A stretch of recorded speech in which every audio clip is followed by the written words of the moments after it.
에, 신앙 상담을 이렇게 잘 해주시는 나이 많으신 한 목사님께서 계셨는데 어느 날 젊은 청년들이 찾아왔습니다. 청년들이 와서 상담을 하다가 목사님께서 물었습니다. 자네는 뭐를 가지고 싶은가? 뭐가 있으면 막 좋고 행복할 것 같은가? 하고 물었습니다.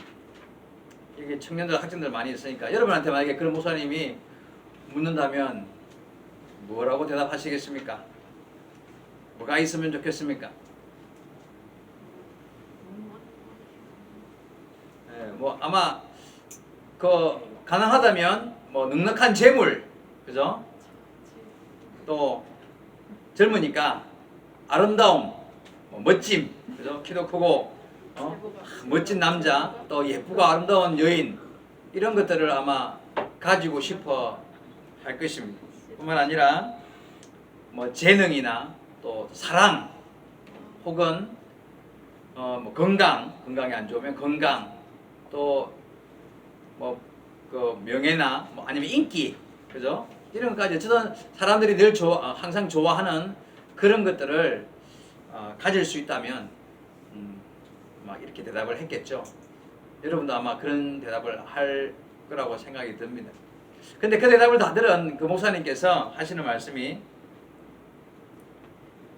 젊은이, 그 모든 것들을 다 가졌다 해도 마음에 평안이 없으면 그 가진 것을 누리지도 못하고 그 가진 것을 즐길 수도 없고 기쁘지도 않다네 하시면서 마음의 평안을 이야기하시는 거예요. 이런 맞는 말이죠. 내가 재물을 아무리 많이 가지고 있어도요, 아니면 뭐 굉장히 어떤 인기를 누리고 뭔가 남들이 부러워하는 것을 많이 가지고 있다 하더라도 내가 안 즐겁고 내 마음이 불안하고 늘 막 그냥 그 요즘에 그런 병 있잖아요. 불안에 관계되는 그런 병들에 갇혀있는 그런 삶이라면, 내가 남들이 부러워하는 것을 많이 가졌다 할지라도 그것이 내게 행복이 안 되고 나에게 즐거움이 안 되고 내가 누릴 수 없는 그런 것이 되고 만다는 것이죠. 여러분, 그렇습니다. 물론 없는 것보다 있는 게 낫죠. 뭐 재물도 그렇고 인기도 그렇고 부나 명예나 어쨌든 뭐 멋짐이나 어쨌든 사랑이나 그런 게 다 없는 것보다 있는 게 낫습니다만은, 그러나 무엇보다 우리에게 필요한 것은 마음의 평안이에요. 우리에게 정말 필요한 것은 하나님으로부터 오는, 하나님께서 주시는 기쁨과 행복이 우리 안에 있어야만 내가 가진 것이 비록 적다 할지라도 그 적은 것에 만족할 줄도 알고 그 적은 것으로 바르게 선용할 수도 있게 된다는 것이죠. 이 돈이 없어서 자살하는 사람도 물론 많지만 의외로 돈도 많고 남들이 부러워하는 것을 많이 가졌음에도 불구하고 편안하게 잠들지 못하는 그런 사람이 세상에도 많이 있습니다. 여러분, 명심해야 돼요. 우리가 자칫 잘못하면 그저 세상적인 눈이 밝아가지고 남들이 좋아하는 것 나도 좋아하고, 남들이 뭐 이렇게 추구하는 것 나도 추구하는 그런 인생의 삶을 살다 보면 정말 중요한 것을 놓치고 사는 일들이 얼마나 많은지 몰라요. 남들이 좋아하는 것을 다 가졌지만, 많이 가졌지만 평안하지 못하고 그냥 밤에 평안히 잠자지 못하는, 불안에 떠는 그런 사람들이 얼마나 많습니까? 여러분, 기억해야 돼요. 반면에 성경에는 아무것도 못 가졌고 내일 죽을 사람인데도 불구하고 주님 안에서 참 평안을 누리는 사람이 성경에 나와 있습니다. 많이 있습니다. 누굴까요? 예를 들어보면 사도 베드로 같은 사람. 여러분, 성경에 나오는 베드로가 예수님의 수제자로서 주님의 사랑을 흡족하게 받았지만 나중에 예수님이 부활하시고 승천하신 이후에 성령의 충만함을 받아서 복음을 전하는 사람이 되었단 말이죠. 근데 가는 곳마다 막 그냥 기적이 일어났어요. 한번 설교할 때 막 몇천 명이 회개하고 돌아오는 역사가 일어났단 말이에요. 얼마나 멋지게 일합니까? 그런데 그 일이 있고 난 바로 직후에 예루살렘 교회에 큰 핍박이 일어나기 시작했습니다. 유대인들의 그 미움을 받아가지고, 그래가지고 결국 첫 번째 순교자가 스데반스 말고 사도들 중에서 첫 번째 순교자가 야고보 사도가 칼에 맞아 죽었단 말이에요. 그걸 막 유대인들이 좋아하니까 다시 찾아보니까 베드로가 그 당시 예루살렘 교회의 수장이었거든요. 그래서 군인들이 가가지고 베드로를 잡아버렸어요. 붙잡아서 묶어서 감옥에 가두었단 말이에요. 당시 마침 유월절이었기 때문에 곧 이제 끝나고 바로 내일 모레 당연히 죽어야 될 운명에 놓여 있습니다. 야고보 사도를 칼로 죽였던 것처럼 베드로도 이제 죽일 계획으로 잠시 감옥에 갔단 말이에요. 자, 내일이면 끌려 나가서 아침에 처형을 당할 거예요. 다 알고 있습니다. 다 알고, 베드로도 알고 있고 모든 사람이 다 알아요. 그래서 그날 밤에 교회와 성도들이 다 모여서 기도를 시작했죠. 그날 저녁에 어떤 일이 일어났어요? 기적이 일어났죠, 그죠? 그래가지고 천사가 나타나가지고 갑자기 뭐 옥타가 흔들리고 이러더만, 천사가 나타나서 모든 옥문을 열고 묶였던 착고가 풀리고 이런 기적이 일어나잖아요. 근데 문제가 뭐냐면요. 여러분 생각해봐요. 베드로가 그날 밤에 감옥에서 뭐 했을까요? 내일 아침 되면 죽을 거예요. 내일 아침에 죽는 걸 알아. 자기도 알아요. 그러면 여러분 같으면 그 시간에 그날 밤 뭐 하겠습니까? 잠이 오겠습니까? 근데 성경에 보면은 사도행전 12장 6절 7절 이하에 보면은요. 뭐라고 되어 있냐면 베드로가 깊이 잠들었어요. 그것도 양쪽에 군사가 2명이 딱 그냥 4패로 나누어서 4사람씩 하루에 6시간씩 베드로를 지키고 있고, 그날 밤에도 2명이 양쪽에 묶인 상태에서 그렇게 지키고 있는 그 상황에서 내일 죽는 걸 뻔히 아는데 잠이 오겠습니까? 근데요, 그날 밤에 얼마나 깊이 잠들었던지 천사가 와가지고 막 갑자기 화려해지는데도 몰랐어요. 불렀겠죠. 베드로야 하고 불렀겠죠. 안 일어나요. 옆구리를 발로 툭툭 차가지고 깊이 잠든 베드로를 깨웠대요. 성경에 그렇게 기록되고 있습니다. 야, 어떻게 그럴 수 있을까요? 내일 아침에 죽을 사람이 그거 뻔히 알고 있으면서 그날 밤, 그 앞날 저녁 밤에 그렇게 깊이 코를 기울이고 잠을 잘 수 있을까요? 내일 죽는데. 그것도 칼에 맞아서 죽는데 말이죠. 여러분 이유가 뭘 것 같습니까? 베드로에게 평안이 있었습니다. 어떤 평안일까요?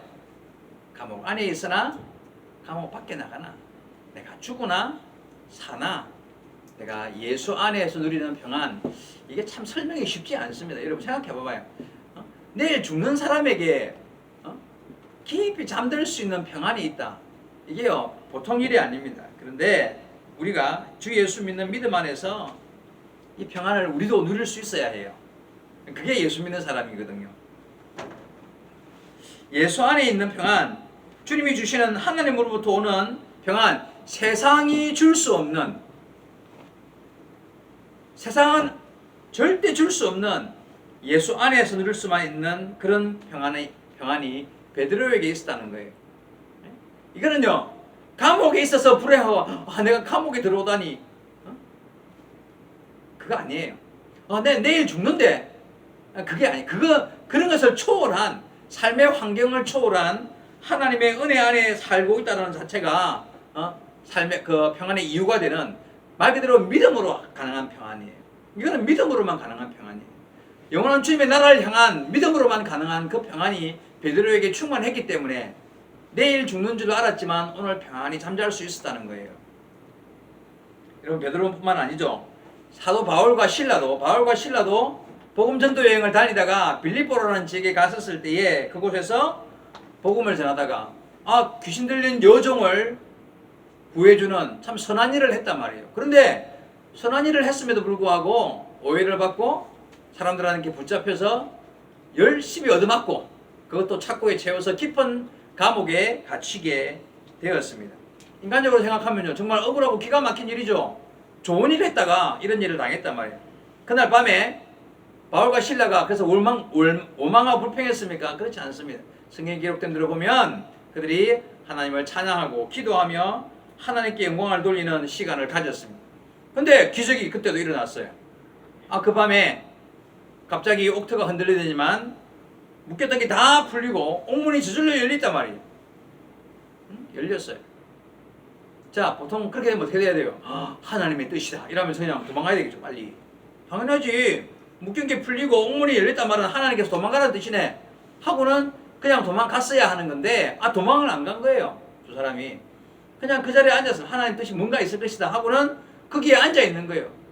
그랬는데 나중에 그 옥을 지키는 간수가 졸다가 깨어보니까 옥문이 다 열린 것을 보고는 자살하려고 그랬죠. 무조건 죄수들은 도망갔을 테니까. 근데 우리가 여기 있다 하고는 도망가지 않아. 왜 도망 안 갔을까요?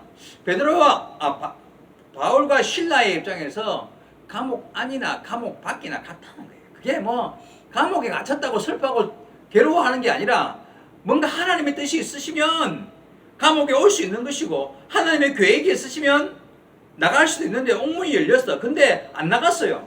안과 밖이 다를 것이 없는 거예요. 하나님의 평안, 주님이 주시는 은혜 안에 누리는 기쁨이 있기 때문에 거기 있었어요. 그리고 결국 한 가정을 구원하고 결국 더 복음이 증거되는 일에 쓰임받는 사람이 되었다는 거예요. 여러분, 보통 사람 같았으면 감옥 안과 밖이 같을 수가 없죠. 어떻게 감옥 안과 밖이 같을 수가 있겠습니까? 그런데 주님이 주신 은혜 안에 우리가 사나 죽거나 주님의 은혜 안에 살아간다는 믿음 안에 있는 사람이라면 그게 가능하다는 거예요. 그리고 우리가 추구하는 삶의 평안은 그것이어야 됩니다. 환경과 상관없이 내가 주 예수 은혜 안에 살아가는 하나님의 자녀지. 그렇다면 나도 누리는 평안이 그와 같아야 한다는 거예요. 전에 제가 이런 예화를 들었었습니다. 옛날에 비행기가 없었던 시절에 왜 미국이나 영국 이런 나라들 가려면 배를 타고 갔잖아요. 그죠? 배로 타고 가야 되니까. 당시 영국에 사시는 어떤 할머니 한 분이, 중년 여인분이 한 분이 미국으로 배를 타고 대서양을 건너서 여행을 하게 되었단 말이에요. 범선 큰 배인데 여객선이죠. 그 당시 여객선. 근데 이 대서양을 가다 보면 이제 큰 풍랑을 만날 수 있잖아요. 이 배가 큰 풍랑을 만났어요. 근데 막 배가 막 굉장히 심하게 흔들리고 막 그냥 모든 사람이 그냥 그 죽음의 두려움을 느끼는 그런 환경이 되었습니다. 막 소리를 지르기도 하고 어떤 사람은 그냥 큰 소리로 기도하기도 하고 막 이렇게 막 혼잡한 그런 모습이었습니다. 근데 보니까 어떤 한 중년 그 여인이 그냥 조용히 그냥 평안한 얼굴로 눈을 감고 앉아 있는 거예요. 막 사람들이 막 이렇게 막 아우성을 치는 그런 상황에서 다행히 그 풍랑이 지나갔어요. 배가 잔잔한 바다로 이제 지나게 되었습니다. 잠시 후에 어떤 사람이 그 여인에게 가서 물었습니다. 아까 모든 사람이 그렇게 막 아우성을 치는데 보니까 그렇게 평안한 얼굴로 앉아 계시던데 어떻게 그럴 수가 있나요? 어떻게 그럴 수가 있습니까? 하고 물었어요. 그래서 이 중년의 여인이 대답하는 말이 뭐라 그러냐면요. 자기는 딸이 둘이 있대요. 딸이 둘인데 큰 딸은 먼저 하늘나라로 가서 하나님 품에 갔고 작은 딸이 미국에 시집가서 미국에 사는데 지금 내가 이 배를 타고 그 작은 딸을 만나러 간다는 거예요. 근데 만약에 아까 풍랑으로 내가 죽었으면 큰딸 만나고 오랫동안 만나지 못한 큰딸 만날 것이고 내가 살아나면 그냥 배 타고 작은딸 만나게 될 텐데 사나 죽으나 내가 그리는 오랫동안 못 만난 딸 만나게 될 건데 뭐 그게 뭐가 중요한가요? 딸 옆으로 가는 거는 사나 죽으나 같은 거잖아요. 여러분 이게 인간적으로 가능할까요? 인간적으로 쉽게 생각하면요 결코 이런 생각을 할 수가 없습니다. 그런데 우리가 믿음 안에 있다는 것은요 그런 삶을 초월한 영원한 주님의 나라를 향한 믿음을 가졌다는 것은 이런 환경을 초월할 수 있는 여건이 충분히 가능하다는 거예요. 그리고 아까 말했던 사도 베드로나 바울과 실라와 같은 그런 신앙의 믿음의 삶을 살았던 그들은 그리고 방금 말씀드렸던 그 중년의 여인과 같은 삶의 모습을 가진 사람들은 그런 믿음 안에서 환경을 전적으로 초월한 목숨이 왔다 갔다 하는 그런 환경 속에서도 주님 안에 누리는 평안과 기쁨을 가지고 살았던 사람들이 성경은 증명하고 있다는 거예요. 여러분 그렇습니다. 저와 여러분은 어떻습니까? 우리가 살아가는 동안에 당하는 어렵고 힘든 일들이 누구나 다 겪을 수 있잖아요. 그런 일을 당했을 때 과연 우리는 이런 평안을 누리며 살고 있나요? 그렇게 할 수 있습니까, 여러분? 오늘 설교 제목이 삶을 초월한 평안입니다. 우리에게는 이 삶을 초월한 평안이 있어야 돼요. 죽음도 초월한 평안. 내가 사나 죽으나 내일 죽을 베드로였지만 오늘 밤 주님의 은혜 안에 평안히 잠잘 줄 아는 그런 평안을 누릴 수 있다면 그게 진정한 하나님의 나라를 향한 소망과 어떤 믿음을 가진 자라고 말할 수 있는 것이. 근데 우리의 삶을 돌아보면 그저 그냥 조금만 힘든 일이 있고 막 그냥 조금만 어려운 일이 있으면 그것 때문에 그냥 안절부절하고 불안증에 걸리고 대인기피증이 어떻고 막 그냥 이러면서 내 신앙의 흔들림뿐만 아니라 삶에 큰 영향을 겪게 되는 이런 일들이 얼마나 많습니까? 여러분, 오늘 말씀을 통하여 우리가 생각해야 될 게 뭐냐면요, 내가 주님 안에 있는 하나님의 자녀라는 사실을 다시 한번 더 기억하면서 이 주님 안에 누리는 평안이 나에게 없다면 기도해야 돼요. 하나님, 내가 주 예수 믿는 믿음의 자녀 아닙니까? 근데 나에게 평안이 부족합니다. 하나님, 나에게 주님이 주시는 평안을 허락하여 달라고, 주님이 주시는 평안을 내게 달라고 기도해야 돼요. 오늘 본문을 다시 한번 볼까요? 평안을 너희에게 끼치노니, 주님이 말씀하십니다. 평안을 너희에게 끼치노니 곧 나의 평안을 너희에게 주노라. 주님의 평안을 주신답니다. 내가 너희에게 주는 것은 세상이 주는 것과 같지 아니하니라. 너희는 마음에 근심하지도 말고 두려워하지도 말라. 주님이 주시는 평안은요, 세상이 주는 것과 같지 않답니다. 세상이 주는 평안은 뭘까요? 세상이 주는 평안은 말 그대로 돈 없는 사람은 돈 있어야 평안하고 건강 없는 사람은 건강해져야, 병이 나아야 평안해질 거 아니에요. 근데 그거는요, 영원합니까? 영원할 수가 없어요. 권력이든 뭐든 사랑이든 젊음이든 결국은 영원한 건 아무것도 없어요. 그래서 세상이 주는 평안은 결코 오래 갈 수 없는데, 내가 주는 평안, 내가 너희에게 주는 평안은 세상이 주는 것과 같지 않다. 그것은 어떤 평안이에요? 영원한 평안을 말하는 거예요. 진짜 평안을 말하는 거예요. 돈이 있고 없고, 몸이 건강하고 안 건강하고, 내일 죽고 안 죽고가 문제가 아니라 주님이 주시는 평안은 아까 베드로가 누렸던 평안, 그죠? 내일 죽어도 평안, 오늘 밤에 평안한 거. 지금 눈앞에 풍랑이 일어서 배가 뒤집히는 상황 속에서도 내가 죽어도 상관없네 하는 그런 평안함이 예수 믿는 사람에게 있을 수 있다는 거예요. 여러분에게 없다면 구해야지요. 하나님, 나에게 주님이 말씀하신 이 평안을 주시옵소서. 생명을 초월한 평안. 여러분, 참 돈 많았으면 좋겠다, 그런 생각 할 때가 있어요. 그런데요, 정말 중요한 문제는 돈으로 절대 해결 안 됩니다. 오히려 돈으로 해결되는 문제는 쉬운 문제예요. 정말 간단한 문제들은 돈으로 해결될 수 있는데, 정말 인생의 어려운 문제는요, 절대 돈으로 해결 안 됩니다. 우리가 살아가다 보면, 우리 청년들 살아가다 보면 그럴 때를 만나요. 야, 이건 돈 문제가 아니구나, 돈 있다고 해결될 문제가 아니라는 걸 나중에 만나게 돼요. 그게 진짜 큰 문제인데, 우리 인생에 삶을 살아가는 동안에 진짜 하나님이 주시는 평안과 위로와 은혜가 아니면 살아갈 수 없는 삶의 현상들을 만나게 됩니다. 여러분, 그럴 때에 오늘 본문에 나왔던, 본문이 아니라 그 예화로 들었던 베드로, 바울과 실라, 그 중년의 여인과 같은 주님의 은혜 안에 평안을 누릴 줄 아는 그런 흔들림이 없는 신앙인의 모습을 갖추고 살아가는 성도 여러분 되기를 주의 말씀으로 축원드립니다. 근데 이렇게 말만 해놓고 나면 방법이 뭐 없습니까? 그런데 그게 그렇게 돼야 되는데, 그냥 그렇게, 물론 그렇게 되기를 원하지요. 근데 그게 쉽지 않다는 것 저와 여러분 다 알고 있습니다. 어떻게 하면, 그러면 제가 간단하게 너무 정답인 정답 3가지를 말씀드릴 거예요. 어떻게 하면 우리가 그런 평안함 가운데, 그런 믿음의, 하나님이 주시는 믿음 안의 평안을 누리고 살아갈 수 있을 것인가? 첫째, 기도해야 돼요. 방금 말씀드렸죠? 예, 기도해야 돼요. 뭘 기도해야 될까요? 하나님, 나에게 믿음과 평안을 달라고 기도해야 돼요.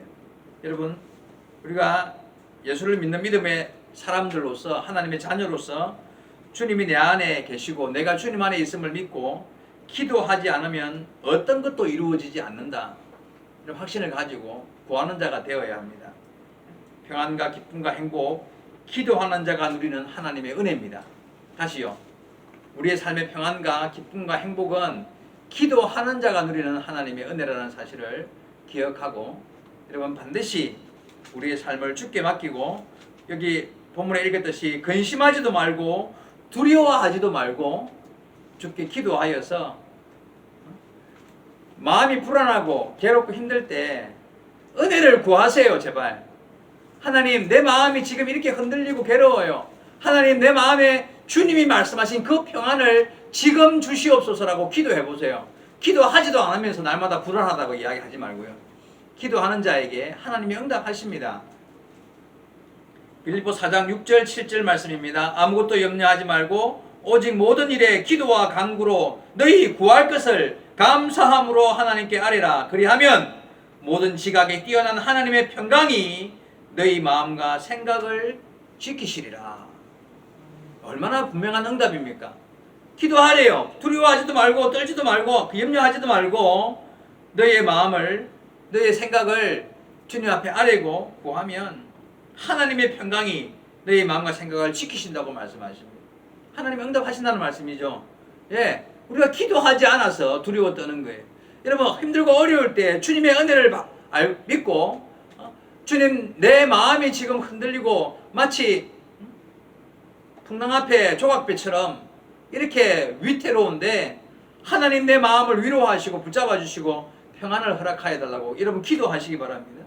기도하셔서 진정 하나님으로부터 오는 그런 신령한 은혜로 말미암은 평안과 위로가 여러분의 삶에 넘치게 되기를 바랍니다. 기도하시기 바랍니다. 두 번째는요,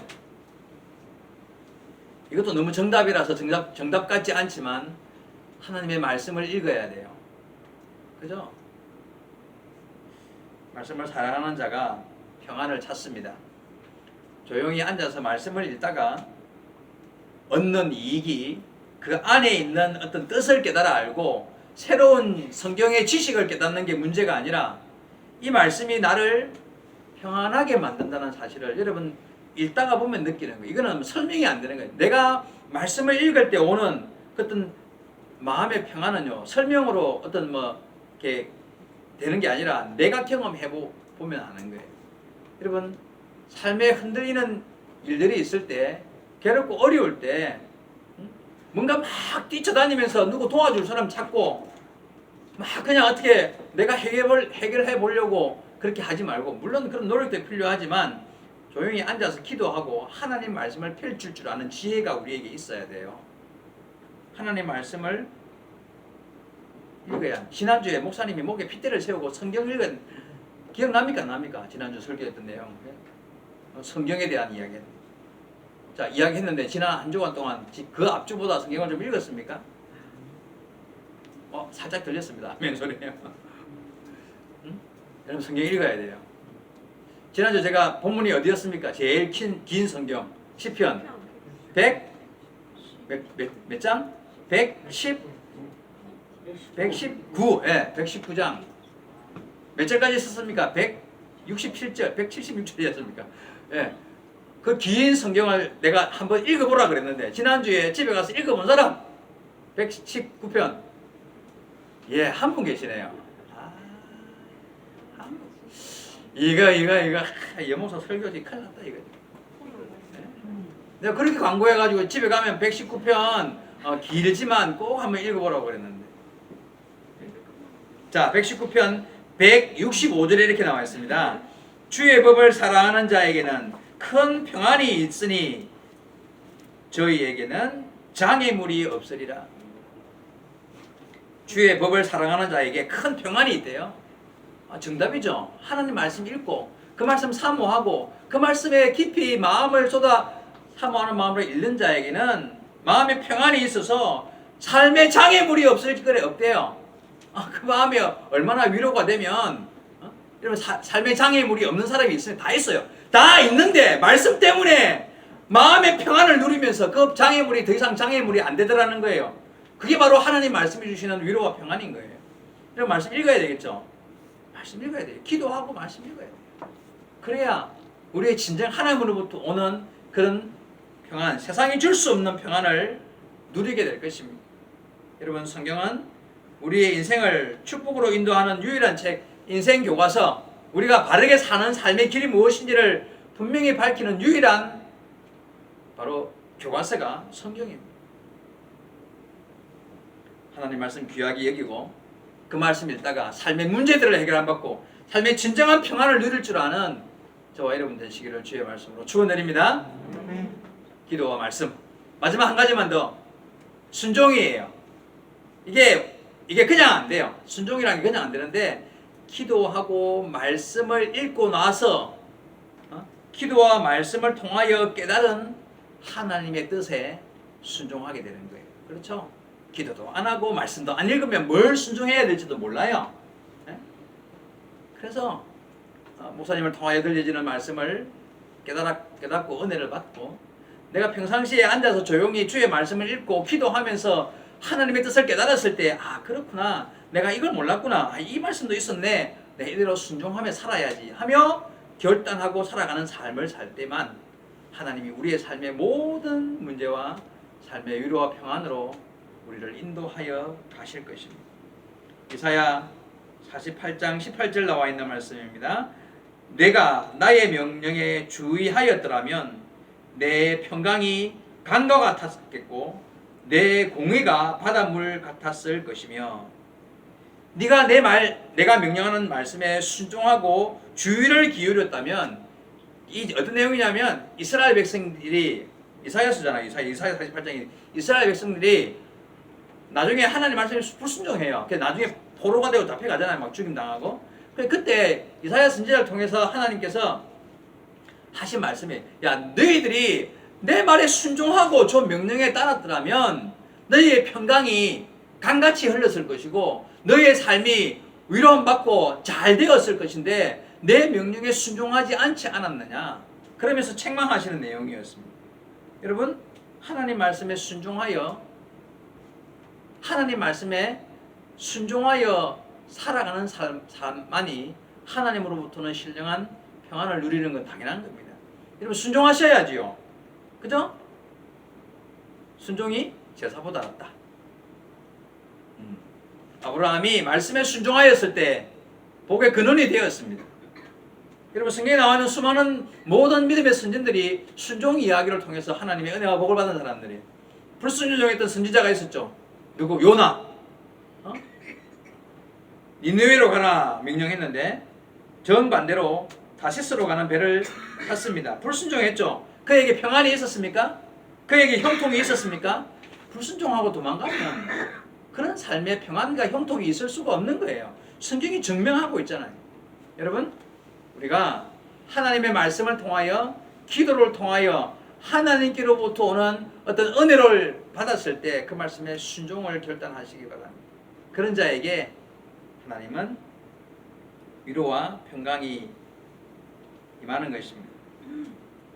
성도의 삶은 이미 이 땅에서부터 주님을 모시고 사는 삶, 주님의 법을 지키고 사는 삶. 지난주에 말씀드렸죠. 네, 우리나라 제가 그 교통법규 이야기하면서 우리나라 법을 안 지키면 우리나라 백성이라고 말할 수 없는 거예요.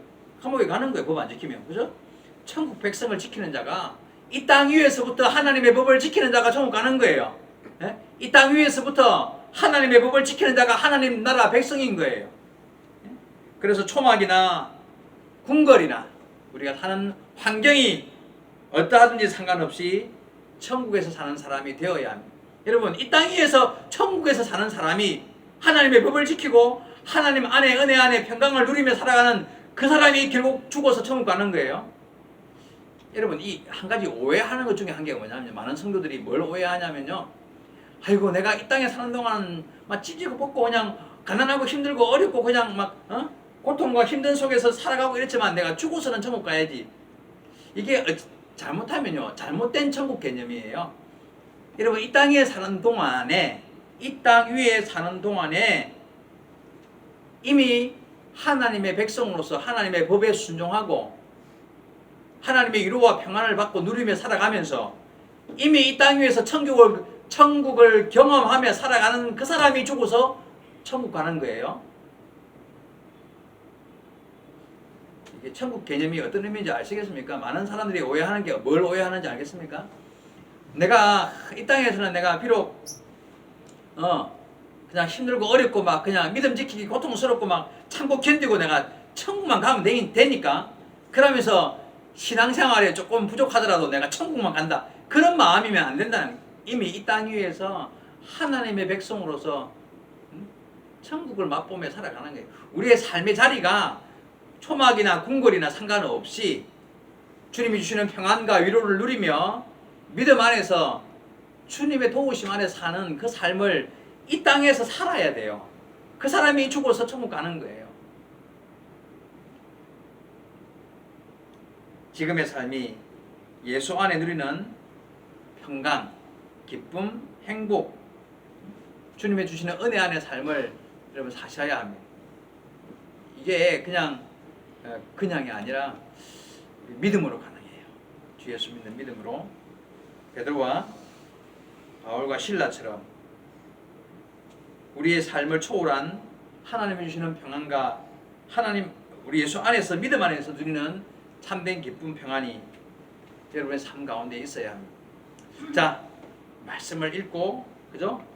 기도하면서 거기에서 깨달은 바 은혜를 순종함으로써 우리는 진짜 주님 안에 있는 믿음 안에 있는 참된 평안을 누리며 살아가는 사람이 될 수 있다고 오늘 말씀드렸습니다. 긴 이야기 했지만 내용은 짧아요. 그죠? 여러분 오늘 말씀, 본문 말씀도 한 번 더 기억하고 이 말씀 잘 기억하면서 정말 우리의 믿음을 온전히 주님 은혜 안에 평강 가운데 세워나가면서 우리의 신앙을 잘 주님의 나라를 향하여 걸어가게 되는 우리 바닥의 모든 성도 여러분 되시기를 주의 말씀으로 축원드립니다. 기도하시겠습니다. 살아계신 하나님 아버지 은혜를 감사드립니다. 우리로 하여금 영원한 주님의 나라를 바라보게 하시고 이 땅 위의 삶 가운데 당하는 어렵고 힘든 일들이 많이 있지만 그러나 주님이 주시는 평안과 위로와 복을 받아 누리며 주님의 나라를 향하여 이 땅 위에서부터 천국을 맛보며 살아가는 주의 백성들이 되어야 하는 줄로 믿습니다. 그렇게 되기 위하여 날마다 주의 말씀 가운데 교훈을 받으며 주께 기도함으로 우리의 삶의 평안을 누리고 그 말씀 가운데 받은 바 은혜대로 순종하며 주의 뜻을 행하며 살아가는 가운데 진정 하늘로부터는 신령한 평강을 누리며 살아가는 모든 주의 백성들이 될 수 있도록 축복하여 주옵소서. 주께서 함께 하심을 믿사옵고 예수님의 이름으로 기도하옵나이다. 아멘.